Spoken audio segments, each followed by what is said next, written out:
welcome to Nonprofit Nerd Impact Unleashed, where conversations are designed for nonprofit leaders by nonprofit leaders to inspire, educate, and motivate. Get ready to dive into the world of nonprofits where the nerdy passion and unstoppable dedication of those making a real impact is celebrated. Together with your host, Jarrett Ransom, the inspiring stories, tactical insights, and game-changing strategies of nonprofit leaders will be explored. Join us for real talk with real people. Jarrett and her guests unravel the mysteries of successful fundraising, uncover the secrets of effective advocacy, and nerd out over innovative approaches to solving social challenges. Nonprofit Nerd Impact Unleashed is your go-to podcast for no-nonsense discussions with real-life superheroes of the nonprofit sector. Get ready to unleash your inner nerdiness and discover or rediscover how to change the world together. Now let's dive in and embrace the power of our nerdy side. Welcome back to Nonprofit Nerd Impact Unleashed, the podcast where we get real about what it takes to lead mission-driven organizations with clarity, courage, and heart. In this episode, I'm joined by Irvine Nugent, a conflict resolution expert and seasoned nonprofit leader, for an honest yet practical conversation about managing conflict inside mission-driven organizations. We dig into why conflict is a completely normal part of human interaction and why so many leaders work so hard to avoid it. Irvine shares how emotional intelligence plays a critical role in navigating tough conversations and what healthy conflict actually looks like, and as well as curiosity and respect and how that can completely change the outcome. Irvine walks us through a real-world example of facilitating a difficult leadership conversation and leaves us with a simple, actionable challenge you can put into practice right away. Before we dive in and hear from Irvine, I want to give a huge shout out of gratitude to this season's sponsors, both Fundraising Academy at National University as well as Bloomerang, for supporting these conversations and the leaders doing the hard work every single day. We couldn't do this without you. Now let's get into the conversation with Irvine. Have your pen and paper ready because I think you're going to want to take some notes. Enjoy.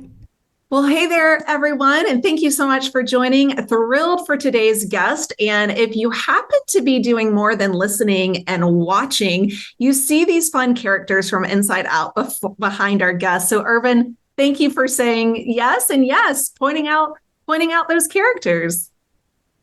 Awesome. Thank you, Jared. So happy to have this opportunity to dig a little deeper and have a great conversation. Let's do it. And I always like to start because you are someone new into my ecosystem, and I'm sure you might be new to many, but would you just start us off, Irvine? Tell us a little bit about yourself and the role or roles, yes, plural, that you might play in this amazing nonprofit sector of ours.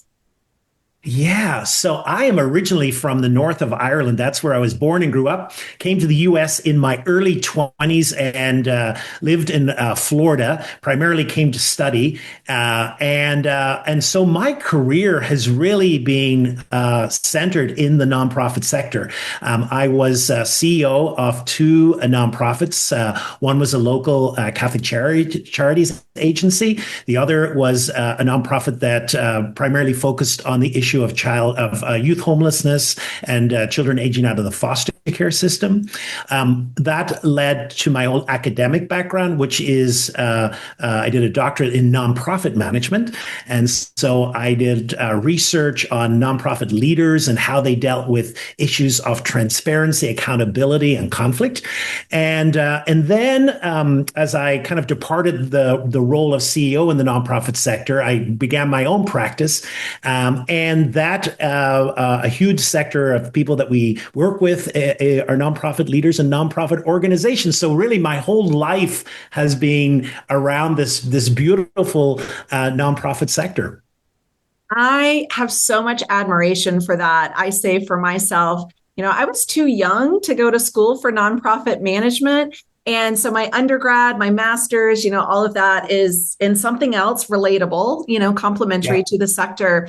So I so admire that you have really, dug into this personally, professionally, and educationally. And you've really focused in this conflict space, which I think we have so much to learn around. And I want to ask you out of the gate, right? Like, help us prevent these mistakes. And to do that, my question to you, Irvin, is what are you seeing as maybe some of the biggest mistakes that nonprofit leaders are making when it comes to conflict and how that is showing up in their teams? Because I can imagine our listeners are like, how do we prevent conflict? I don't want to create it. I don't want to, continue it. So what's the mistakes that maybe, are happening and those that we should maybe stay away from? Yeah. First of all, I just want to say this, that I come to this as a conflict avoider. I grew up in conflict in the north of Ireland. People may be aware back in the 60s and 70s, the thing we called the Troubles, we couldn't even call it the conflict there. And so I really averse to conflict. And when I was myself a nonprofit leader, I got myself into trouble many times because I avoided conflict. So I come at this as someone who was not always the expert, but that really placed in my heart a desire to really learn what was happening here because it was causing problems. People were leaving the organization. Tough conversations were not happening. And that really began my whole academic background and why I decided to focus. But more to the question now, here's what I see. I see that people and culturally, we hear this word conflict and automatically we automatically, most of us go into this, oh, I do not want to get into this. This is tricky. This is messy. And if we can avoid the mess, the hurt that goes with conflict, then surely we'll be better. And unfortunately, I feel that people miss the opportunity in conflict. That conflict is a normal part of human function. And I like to say that conflict is all about these diverse perspectives that we have as humans. And whenever there's diverse perspectives, there's tension and there's friction, and that's conflict. And it's how we deal with it. And I think the number one problem with nonprofit leaders is that they avoid the conflict. They avoid the difficult conversations because what I like to say is conflict is a symptom and really it's an invitation to a deeper conversation about something that matters. And so we delay the conversation. We say to ourselves, oh, we'll have the conversation later, and we never do. Or we try and soften the conversation, or we avoid the conversation. And the problem is the more we do that in teams, it shows up as burnout. It shows up as resistance, as if the conversation is not happening on the table, it's still happening, but it's in the water cooler. It's outside of where it should be happening. And I think that's the main problem I see. We wait too long and we don't get into this invitation to a deeper conversation. I believe wholeheartedly in that. And I see it. I see it all too often. And sometimes the water cooler nowadays with our dispersed teams, right? Like it's a side text during a Zoom chat. Absolutely. Where it's like, WTH, can you believe what's happening, right? Like there's so many ways that happens. And I can only imagine that EQ or emotional intelligence also plays a role in this. And so I'm really curious, how you're seeing emotional intelligence, changing the way leaders are approaching conflicts. I'm curious if it does or if it should, especially in these high stress, mission driven environments that we're in. And I just have to point out, like, our entire world is in distress, right? Like we are all operating in some kind of, high stress, high friction, polarizing times right now. So does emotional intelligence play a role? Critical role, because here's my belief is that conflict is not the problem. The problem is our capacity to really embrace conflict and to work through conflict. And capacity is all about emotional intelligence, because what emotional intelligence is about, it's not fixing the other person, but so much of emotional intelligence is about regulating yourself first. Yeah. And if we want to have a conversation that is tense, that is dealing with another person who has a totally different point of view perspective, or maybe is angry or full of emotion, if we're not able to regulate ourselves first, what tends to happen is we go into automatic. And so if we're not aware of what's happening within us, we're in a team meeting and someone says something and we take it personally, we get defensive, and all of a sudden our tone is changing and people catch the tone, and then all of a sudden there's this uncomfortable silence. And if we're emotional intelligence is helping us to notice that. It's helping us to say the thing, ooh, okay, I'm getting defensive. I'm noticing I'm getting a little hot, or I'm noticing I'm getting tense in my muscles. And that landed, oh boy, I really want to say something harsh, but I'm able to take a breath and step back. These subtle things, which sound so easy, but yet when we are in the midst of tension, they're so difficult to do. Those are game changers because those help someone really stay in the game, stay with the conversation, to make changes in the moment, and just to make sure that in these high pressure circumstances that we're showing up the way that we want to show up and not in this automatic defense driven reaction that really shuts down conversation. Yeah, and I really appreciate you saying that. I've grown so much awareness around myself, my nervous system. I mentioned to you earlier before we started, the recorded conversation. I'm a mom of a teenager. You can only imagine some high stress situations I might be encountering. Yep. And so, really, for me, I'm noticing like maintaining my own stability takes it's responsible for me in my every part of my life, right? My work life, my personal life, and how those two blend. And I just want to call out too, like this awareness. But you also mentioned earlier how conflict, Irvine, like many of us avoid that, right? Like we don't want to have that difficult conversation. We avoid the conflict, maybe because, we fear it damaging the relationship or having some kind of staff transition, or who knows, right? Like there's some kind of fear that we're avoiding the conflict. So what does a healthy conflict actually look like? And also, like, how can we start to model that? I think you might have touched on that when it comes to emotional intelligence and kind of taking a pause before we respond. But I think that deserves, an even bigger conversation.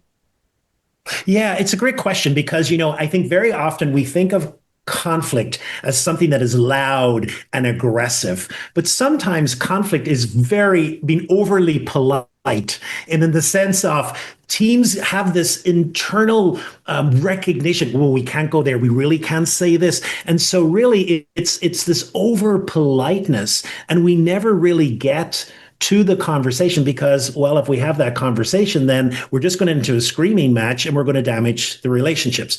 So I think what healthy conflict looks like are conversations that are able to be, first of all, timely. They're not put off. They're in the moment. And I think we get ourselves into trouble very often by delaying the conversation. And then we bring it up and we hurt the other person and say, why didn't you mention that back then when it was important? They're also very respectful and clear. So we can show respect to the person, but also be very clear about what this conversation's about. So how does that look? I think we've mentioned, first of all, it's internally being present to your own emotions as they're rising, and we're giving ourselves some space in that. But then secondly, things like we are curious. So I find very often conflict conversations are curious conversations. So we have a curiosity about, there's a difference here. Can I be curious about why this difference is happening? What is it about this person? Where are they coming from? What information do I know? What do I need to know? How can I clarify really what's at the core? So on the surface, here's what I think it is, but maybe there's something below the surface. So a really good, healthy conflict conversation is a curious conversation that's really trying to bring to the surface everything. And then the second thing is, I think a healthy conversation is able, a person that's really conflict skilled is able to break beyond an impasse. So maybe there's kind of an impasse. We've kind of dug in and we've got our positions, but then one of the person is able to say, maybe it's to own their part of where they're at. I know that I'm really digging my heels in here. Maybe we should just reset a little bit and let's just have kind of revisit the building blocks of how we got here. Or maybe it's just a little apology for my part in that. We call these kind of conciliatory gestures. This is these moments where a conversation perhaps that's stalled is able to be brought forward. And these are real skills that we can learn.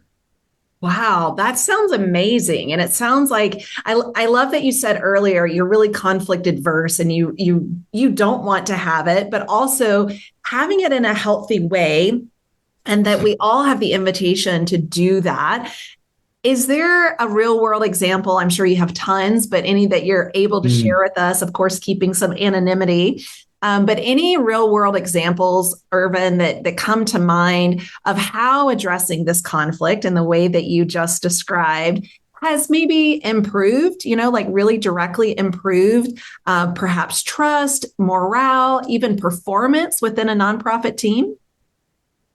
Yeah, I one of them comes to mind. It just is kind of the embodiment of what we've been talking to up to this. This was a leadership team in an association I work with recently, and it really stemmed from, I feel, the leaders' reticence to have difficult conversations, and so everyone played into the dynamic. The meetings were very polite, but there was some real issues about fundraising, about succession planning, about offices and closing down some satellite places. So these were tough conversations, and they kind of had them, but they had them in such a in such a way that really wasn't ratcheting up the tension. And so part of the facilitation there was, first of all, helping kind of the leader own the fact that, and when you get below the surface, here's what came up. I am fearful, and we've mentioned this, I'm fearful that if we get into these conversations, things will be said that will hurt other people and that I don't think will recover. And there's a wisdom, and you have to honor that. That's a real fear.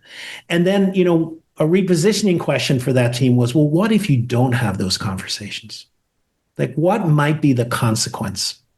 And so we did some training, we did some facilitation around this. And there was a commitment the team made that whenever they felt, we named that moment of silence when a question could be asked, but we avoided, that we would have the courage to say that question, that capacity. And it was interesting, about a month and a half after that, I remember talking with two of the team members in a follow-up, and they said, we went there. We had the courage to ask the question. And I said, how was it? And they said, oh boy, it was I tell you, I had so much tension. And I said, but we had a conversation and we didn't destroy everyone. We had a conversation and things did not really get so bad we couldn't talk. And so it was this recognition, this thing, we can have these conversations. Things are not going to totally break down. And just that realization kind of really energized the team to move into other conversations and really to have these honest conversations. So it wasn't that it fixed everything, but it became safer to have the conversations. What a great story. And thank you for sharing. And to the individuals that were part of that, congratulations, right? What a win-win scenario. And, I'm sure many of us are listening right now to you sharing these real world stories. You see them day in and day out. Many of us, myself included, right? Like we might already be feeling the weight of tension, the weight of the world, the weight of funding priorities, the weight of capacity issues, just resources at large on our teams, right? Like that's the reality of so many nonprofits, 1.8 million registered nonprofits across the US, many working through, high stress, high tension. So if there was one practical step, maybe even two, but at least one that our listeners can take away and even implement this week to work towards shifting, right, from conflict to connection, what would be that practical step? Something that coming from this, conversation with you, Irvine, that they can take away and say, you know what, this one practical step, I'm committed and I'm going to implement this going forward. What would that be? Where do we start? So here's my challenge. I would say, is there a conversation that you've been avoiding? I don't want the biggest one. I don't want like the big kahuna conversation, but is there a conversation that maybe is not massive, but is something that you could have a small early conversation? And here's what I'd like you to do as you think about that conversation. Sometimes we get so immersed in ourselves. Well, how would I start it? What would I say? And what if we get into this kind of gerbil wheel of going, but just if you could approach that conversation with curiosity and maybe simply say, hey, can we talk about something I've been noticing? I want to understand your perspective. To go into that conversation really as a curious person, almost pretend you're putting on like a scientist coat and you're kind of examining this issue. And just no need to resolve anything. This is not about resolution, but it's really to interrupt a pattern of avoidance and then to shift momentum and just to say, I'm going to have a curious conversation. Instead of I'm going to address this conflict or this tension, just say, I would like to have a curious conversation. And just what does that feel like? So that's kind of my challenge. I like that. Really stepping into curiosity, naming that, inviting others to join you in that curious space with no set expectation of solving the problem or the conflict, right? Like really just saying, let's approach this with curiosity. Help me, and correct me if this is the wrong wording, but, help me better understand where you're coming from. Is that appropriate wording? Absolutely, yeah. Because if we get the root of conflict is different perspectives. And the more you understand that perspective, and so often we make up stories about the other person's perspective. And so really when we reach, because really to address conflict, you have to get to a moment of clarity. And the more clarity we have, the better able we can appreciate where another person's coming from, the values that have taken them there. And then it's like, whoa, I didn't see it that way. Maybe we have a different way of going forward. Thank you so much, Irvine. I'm sure so many of our listeners are thinking, gosh, if I had Irvine on my team, if we could work with him through, some of these conversations that we have the opportunity, right, to have, how can people learn more about you as well as your company? Sure. Yeah. The best thing would be my website, which is conflicteq.com. I messed up there. We just changed our name, but there's actually a little quiz in there, which actually takes the temperature of where you're at. It can be really useful. And you can also find me on LinkedIn. I'm very active there with articles and suggestions and tips, etc. Great. And so that website again was conflicteq.com. Got it. Conflicteq.com. And then the final question, you've been such a joy to have a conversation with. So I hate that this is our final question, but if there was one takeaway that you would want other leaders listening to this right now to know, what would that takeaway be that you want to leave them with? So I think if people came away from this and were able to say this, conflict isn't the problem, how we relate to it is. And this is not about becoming fearless or perfect about conflict. It's about having the capacity just to be present when things get a little bit uncomfortable and be willing to surprise yourself if you're willing to be present. Irvine, thank you. What a needed conversation. And I hope that everyone listening bookmarks this, saves this, downloads it, because I think this is a timeless piece, right? Like this is a conversation. This is an issue, if you will, that has no start and stop. Every single day, there is potential of leaning into this. And I appreciate your invitation of curiosity. So thank you for all that you do. And of course, thank you for joining us in this conversation. It's really been such a delight. My pleasure. Thank you for the invite.